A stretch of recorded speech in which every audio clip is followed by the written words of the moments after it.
Hello, you beautiful nerds. Welcome to the Drunk Banthas podcast, where we talk about sci-fi, fantasy, horror, and all of the popular art that we love. Also, we do it drunk. I'm joined, as always, by my brother Bill. How you doing?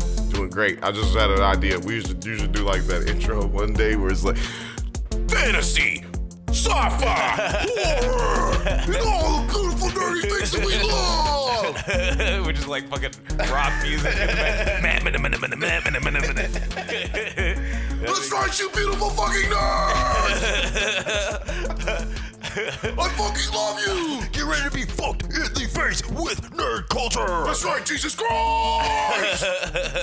Like, oh man, Jesus Christ. But today, one day we're going to do something like that. One day we're going to hit you guys up with that. And you guys are not going to know what to do. Yeah, I you know what? I think I know what we should do it, but I'm not gonna tell him.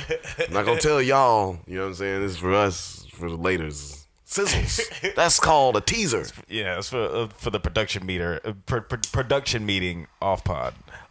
Which is just us getting drunk for this pod.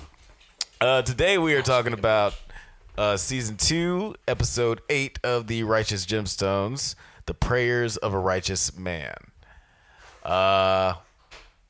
Yeah, so I guess we're going to wait a second. Hold on. Yeah, what do you want to ask me? I'm not gonna. You're not gonna be able to hear. I was gonna ask you first initial thoughts about the episode. What do you think? So my first initial thoughts are we're fucking genius eyes. Okay, yeah, if you've been listening, you know we got a lot of things wrong about predicting in the last episode, like what was going to happen, but only as far as the beginning of the episode goes, because I didn't predict that we were going to see a white, fat, flabby, old man butt, and I also thought that the robbers, the killers, the assassins, the motherfucking motorcycle ninjas. Oh, yeah, the cycle ninjas. I thought that they were going to be getting tased in the bong holes and in the balls and shit in the hospital, but, you know, that's not Christian-like. So I was wrong about that. But we were right about the fact that these are the listens, man. I think that we're still right about the listens. Yeah. We're definitely right about it not being Junior. He's too much of a pussy to fucking do anything like that. Look at how his daddy had him looking all crazy. Oh, come on, Daddy. Don't shoot me, Daddy. Yeah, it was an interesting opening with the flashback back to 96. You see how I think it was 93. It was 93. Where Glennon Marsh Senior retires, and instead of giving leaving the Junior the business, he robs him and pulls a gun on him and takes all his money and leaves. Did you like the parallel in that? The parallel? How do you mean? Check this. So, Eli Gemstone won't give Jesse Gemstone money for him to invest so that he can do things and take over as the leader of his business. Right. Junior, his dad won't allow him to do the same, but Junior's dad ended up dead. Right. And underneath a fucking roller coaster. And that's what Eli is realizing coming up out of his coma. Like, hey, you know, you try to hold your kids back, and it could be your demise. Right. Yeah. Yeah, he does. Your own ambition can sometimes be your own demise. Yeah, that's a good point, because he did wake up with a very specific epiphany that, you know, he needs to treat his kids better and also tell them what happened. Like, and they need to treat each other better. Yeah, and that they need to treat each other better. Yeah, and that, like, you know, working as a team and a family, as Judy said. Right, and so I think that's my insight, and that little insight tidbit, I'm dedicating it to Rachel V. So shout out to you, Rachel. Shout outs to Rachel. Yeah, back in the present, like after also, we get done with did something happen to Judy Gemstone? I mean, not Judy Gemstone. Amy Lee. What about her? Skinnier, the actress. She looks like devastatingly skinnier than she was in the first season. You didn't notice it because she's wearing, like, because they got her, you know, sitting down. Her chest looks smaller. Like, not her boobs, people. I'm talking about her chest and, like, her chest looks smaller. I just be worried about people. You know what I'm saying? She looks sickly. I don't know. Yeah, I honestly can't remember that much about like her. It's anecdotal. I just remember her wearing like only thing I can remember her wearing is a big sweater with like fringes on it from the first season. I can't remember what like her shape really. But yeah, it was good to see her come back. Nice segue. We get to see Uncle Baby Billy. We go back to Uncle Baby Billy. He's doing his bullshit. But he also seems compelled to go see Harmon, and he's guided by hallucinations from Amy Lee Gemstone. That's right. And it turns out Harmon is played by fucking Kevin McAllister himself. Fucking That's right. Macaulay Culkin. What did you think of this scene, this reunion, and like Baby Billy's arc? This scene. Well, I tell you, I felt like Harmon didn't have to hit me in the goddamn face so hard. But, you know, I felt like you got what you wanted. See, Uncle Baby Billy redemption song of some type. You know, still have to make it back to old Tiffany. But yeah, we'll see if that happens. If old Tiffany, you know, she'll take me back. So old Baby Billy, you know, he's going through hard times. Hard times. He has some hard living. According to hard living. That's what I've been through, Harmon. Hard living. That's right. Yeah, it was an interesting scene. You bring up a good point. I'm not sure if now that Tiffany seems like she's gained a little bit. She's had her little arc. I wouldn't be surprised if she doesn't take him back. If he does come crawling back, that would fit the Uncle Baby Billy trajectory of life. Yeah, like just as soon as he's ready to actually have a family, the family realizes that he's a piece of shit and don't want him around. Yeah, that'd be very poetic for him. It would.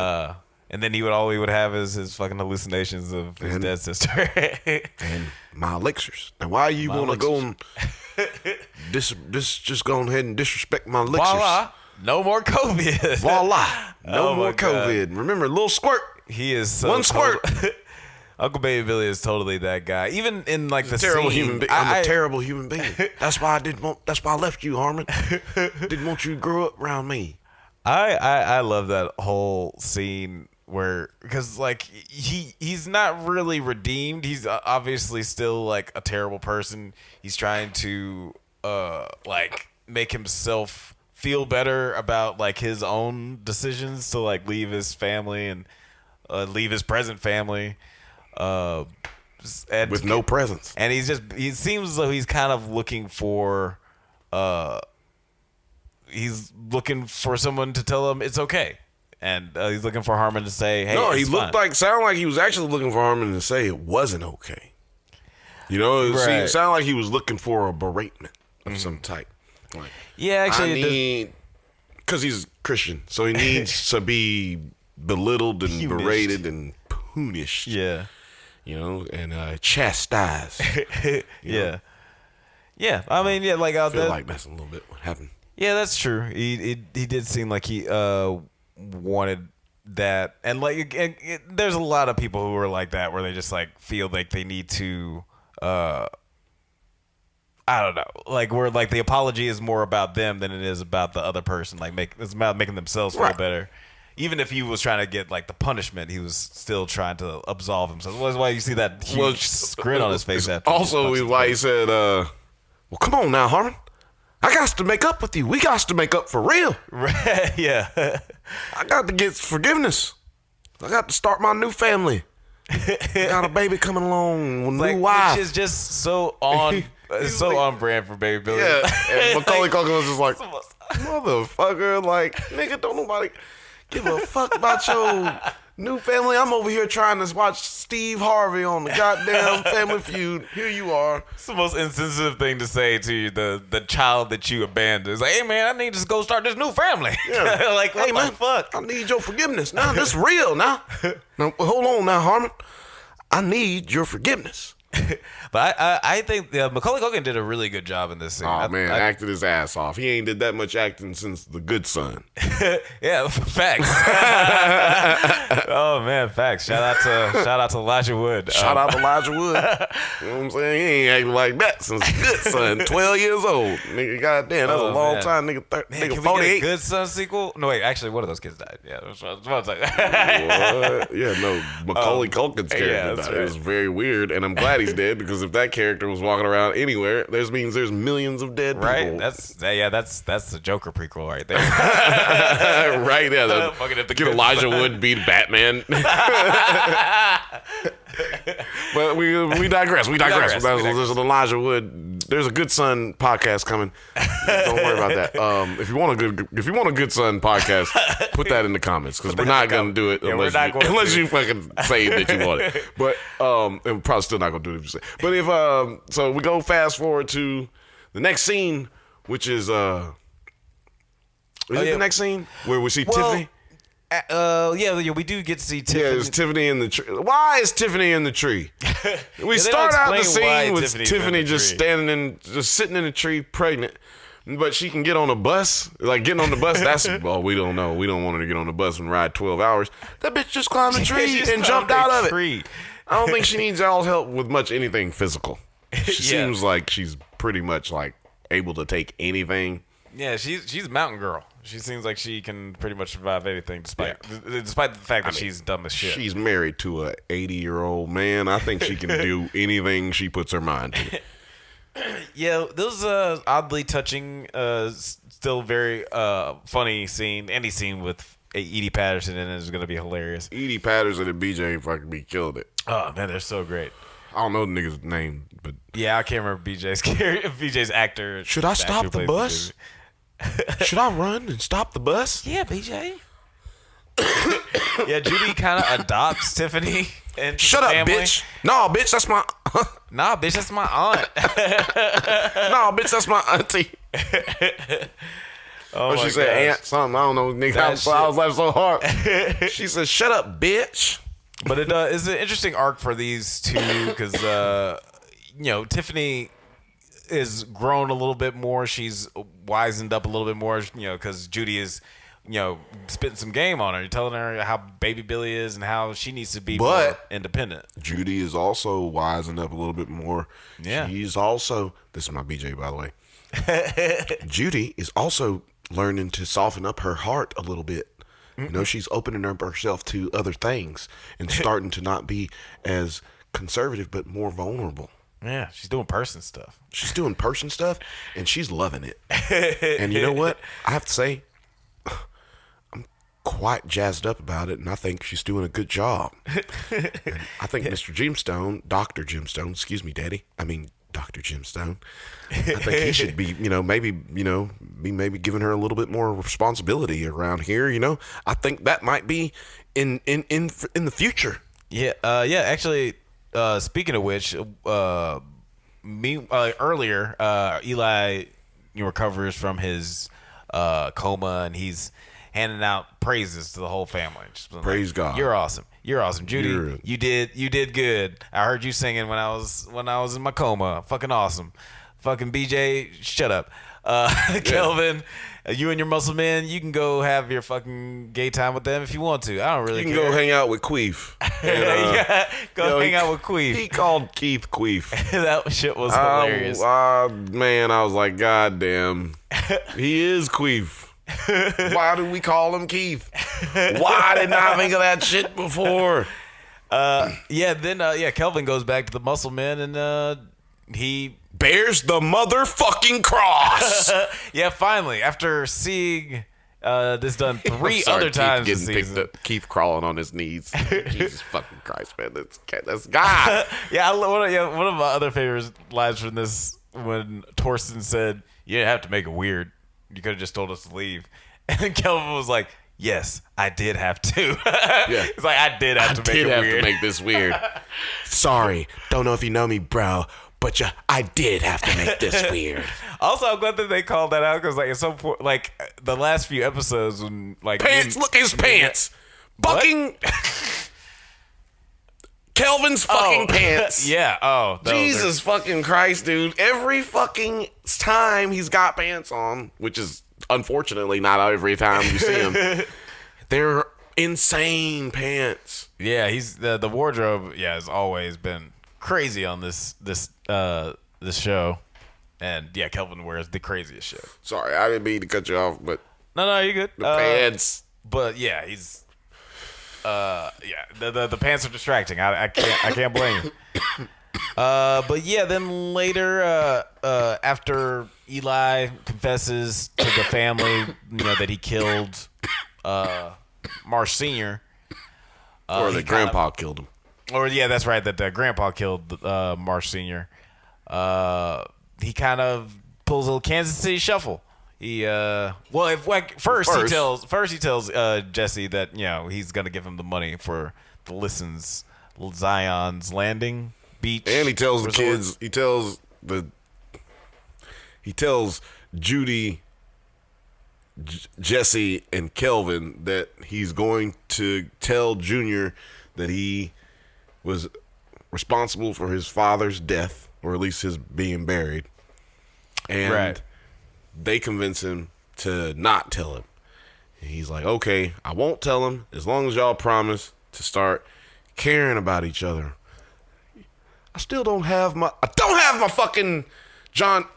God damn it, I don't have my John Goodman. Oh, no, yeah. I don't have it. I just tried it. It sounded like shit. But it's all right. It's going to be fine. But John Goodman, I've been watching Roseanne, okay? Still can't get it. It's terrible. John Goodman and I have to watch Roseanne. Roseanne. John Goodman and Roseanne Oh my God. Your defense is a very different John Goodman and It's Gemstones. where you got to start. Anyway, he lied to them. He lied to them. Yeah, he did. He did. Basically, what I was trying to say. He says y'all need to be nicer to each other and treat each other kinder, but then he lied to them. So is that even gonna happen? Right. Yeah, I mean, Judy's very specific about. Judy is very specific about the things that she agrees to, and if she feels like she's been slighted, I'm just gonna say I don't think she's gonna adhere to those types of demands. Yeah, who's to say? Yeah, I don't know. Yeah, Eli. But yeah, like you said, he went down to Memphis to talk to Junior and confess. What did you think was gonna happen in this scene? Did you feel like Junior was gonna shoot Eli after he confessed that he had something to do with his daddy dying? No, because I told you the whole time how I felt about Junior. The reason that I didn't feel like Junior had anything to do with trying to attack Eli was because Junior not only was a pussy, but didn't like his dad. Like, he kind of expressed how he didn't like him when he was eating lunch with Eli, and he told him, everybody thinks I killed him. Nobody thinks that you killed your dad if you had a great relationship with him. Right, yeah. Yeah, that's not usually how that goes. Yeah, but, him pulling out the gun and showing it to him, I knew right then, yeah, Junior's happy about it. And I even thought to myself, he's gonna give him the money that he already, because what they didn't say is, what Eli did with that money. Eli took that money and he invested it into the church, like he was planning on doing in the first damn place. Right. Yeah. That's so a good now point. He has a whole bunch of money because he done built the interest. He's got that $3 million laying around. Right. So he can just give it to Junior. Hey, here's the investment that your father invested in, and here's your money back. Yeah, no interest. I could see Eli doing that, being like, Well, he said he was going to do it. And he ended up saying he was going to do it. But that's what I'm saying. I was thinking that's what's going to happen when he handed him the gun. You asked me how I feel about that scene. That's what I felt like was going to happen. And then it ended up happening. And I was like, oh, snap. Now, what I didn't think was going to happen was that Harmon was going to be able to punch Uncle Baby Billy in the face. Yeah. I didn't think that was going to happen. Yeah, that was crazy. Because, I mean, I thought he might say, like, I thought he might hit him, like, just punch him. But then when he said, is there anything I can do for you? And he said, I'd like to just hit you in the face as hard as I can one time. I was like, whoa, this is eerie. Yeah. Because I was thinking he was just going to haul off and hit him, but I didn't think he was going to be like, let me just hit you in the face. And then he was like, oh, okay. Sounds great. But at the end, when he was laying on the ground, Uncle Baby Billy was laying on the ground, he explained why he let him hit him in the face, because he thought he was going to be weak because he ain't had no daddy to raise him. He's like, still talking shit. You asshole. I thought you was going to have a weak punch because you didn't have no daddy. It's like, yeah, that's your fault. Yeah, man. Yeah, you still are a piece of shit. He's still Uncle Baby Billy. Yeah, not Baby Uncle Billy Daddy is a Billy. Son of a bitch. That's the last time I can tell that joke, because it's the third time. Learn that, people. Don't be telling me your jokes 3 times and saying not. I'm tired of fucking hearing it. That's just Walter Goggins talking right there.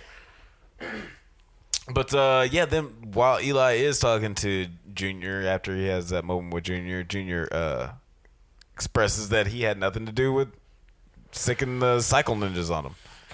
You don't even know no cycle ninjas. I didn't have nothing to do with that, Eli. So then, of course, raises the question: who, Well, I'll tell you what. To know that, all you have to have been doing is listen to this podcast. All you gotta do is listen to the Drunk Banthas podcast, because we've been saying that as the listen since the beginning. Yeah. But I said at the beginning, when they had them vicious motorcycle men running up on my man Jesse Gemstone, must have been the listens. Yeah, it's been pretty, I don't know, obvious for us, but I don't think it's been obvious. I think we're just good at this. But they've been putting out a lot of red herrings out there, trying to right. We've blown through them. trying to deter you. But yeah, when there's not a lot of story left to tell. Everybody's storylines kind of got wrapped up in this episode. Baby Billy, Judy, Jesse. Everybody kind of got what they wanted. So let's go through the storylines that are left to tell. Except for we have to tell the listen story. Yeah, right. We've already told that story, but it hasn't been told on a silver screen. So, right, we got to, or at least on this 60-inch screen. Right? Yeah, the two things that have yet to been fully explained are the who's trying to kill Eli Gemstone, who's trying to kill Eli, and who killed the journalist and all those other random people we still don't know. Who killed that journalist? He burnt his ass up after somebody shot him in the head. Now, yeah, somebody shot one guy in the abnormal head. Amount of blood stuck to come in a out tree. Of a man. Abnormal amount of blood to come out of a man's head. I seen man been shot in the head. Tiffany shot a man in the face. Nah, never mind that. Wasn't as much blood. It's a lot of blood now. No, what I want to know is what happened to Amber. Because, see, Amber disappeared after church rehearsals. Or actually, right before church rehearsals. She wasn't at church rehearsals. Oh, is she not? And didn't see her again. Oh, yeah, that's right, she wasn't. Didn't see her again after Gideon was moving out. Yeah, that's right. Yeah, we talked a little bit off pod. I feel like Amber has something to do with, maybe she's in league with the listens. Or maybe they're using all those things as a red herring type of thing, because this show is kind of like that, where it opens itself up to theories and ideas. So maybe I'm just susceptible to their intrigue, but I do feel like she's been really ambitious and angry this season, and in this episode in particular, she seemed very upset about the Eli Gemstone.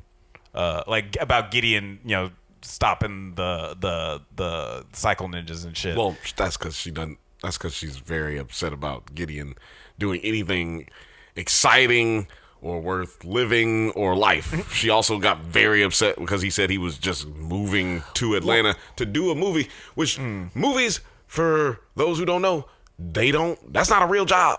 As soon as that movie's over, he ain't got no job no more. Right. So yeah, he's basically moving. He's basically moving to L.A. Like he's moving to Atlanta for fucking to 3 months, basically. But she's acting like he's moving to Istanbul for the rest of his life.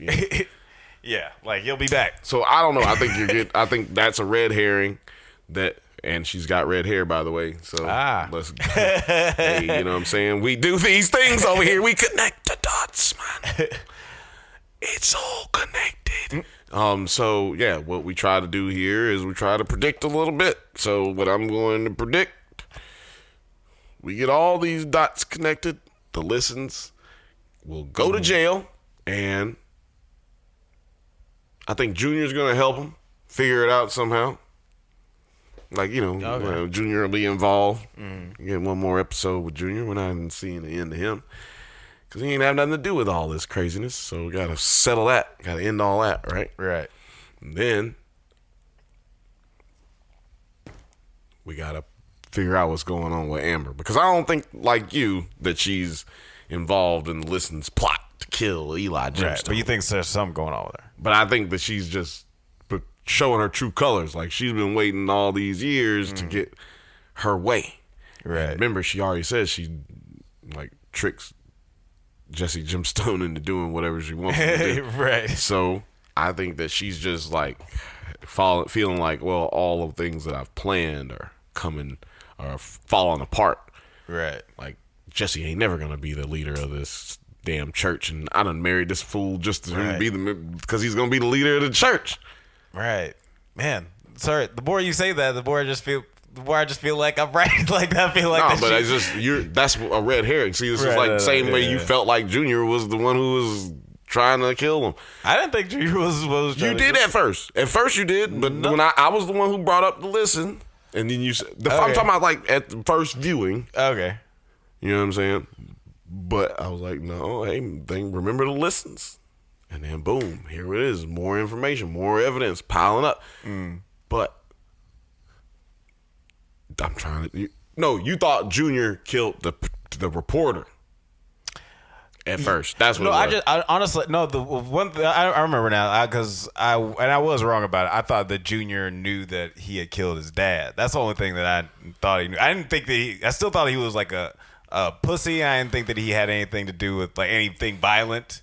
To do with anything that was going on, but I thought that the only reason he came back was that he was pulling. I thought he was pulling a deer hunter, where he's like, "I'm gonna be creepy friend to you because now I know that I know it's one of your secrets," and maybe he was gonna blackmail him or something like that. But I never thought that he was ever gonna do anything violent. Well, you thought the whole season was gonna be a whodunit because of the dead reporter, but it ain't been no whodunit. It's just been more of a wild and crazy excursion of craziness than it has been a whodunit. I mean, there was one episode of whodunit basically, and then they made you assume that it was Junior. It's never been a whodunit. It's always been a like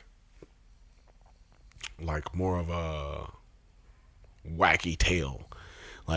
And I'm positive that it's gonna reveal itself in the last episode because we gotta find out what happened to the reporter. They're not gonna go into a third season and we don't know what the fuck happened. Yeah, that would be very weird if they just didn't address. And it's going to be crazy, people. It's going to be one of something you can't fucking imagine. Because let me tell you something. I've tried. There's replayed a guy in a tree. There's a fucking burnt guy in a tree, and there's another motherfucker guy charred to death. Like, what the fuck is going on? Where there was no fire, by the way. Yeah. So these guys are on fire. He was burnt. He was obviously burnt alive, but there was no fire. No fire anywhere. But then there's a fire caused by something. Yeah. Is the Human Torch behind this? He's been I guess drinking. it would have to be pyro because he'd have to take all the fire off the guy who just burnt up. I'm thinking too much about this in sci-fi terms. This is what we're supposed to be doing. But yeah, not a lot of story left, so it's definitely gonna all get wrapped up in this last episode. You know what I just realized? What? This is the first comedy that we've covered. Yeah.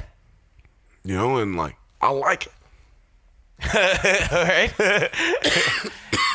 And I think other people like it too.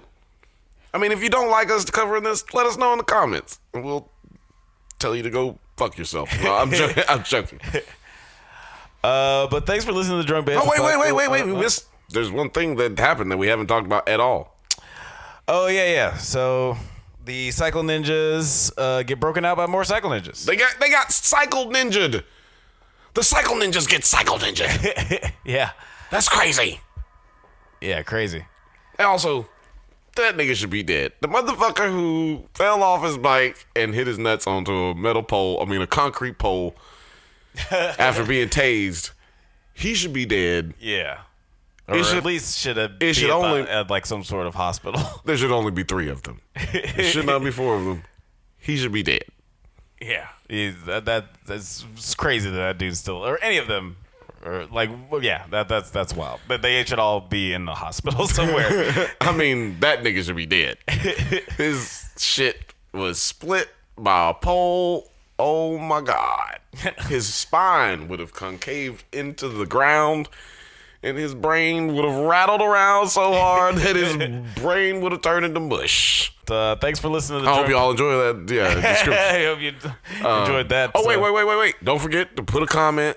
So like and subscribe, and put a comment, and you can win a t-shirt. T-shirt contest still going. It's going to go in until next month, which this is February. So we're doing it for March. So march on, baby. Mm-hmm. You know what I'm saying? And if we can get to 1,000 subscribers before May the 4th, I got something special for y'all personally. We can give out a big giveaway if you can get to 1,000 subscribers before May the 4th. So May the 4th be with you. Thanks for listening to the Drunk Banthas podcast. We do this every once in a while, so go ahead and leave a like and subscribe so you can get updates on new episodes of the pod and new video essays. Check us out on Twitter, IG, TikTok, likewise, all the internet things at Drunk Banthas. Till next time, stay safe, my little gemstones, and may the force be with you. And also with you.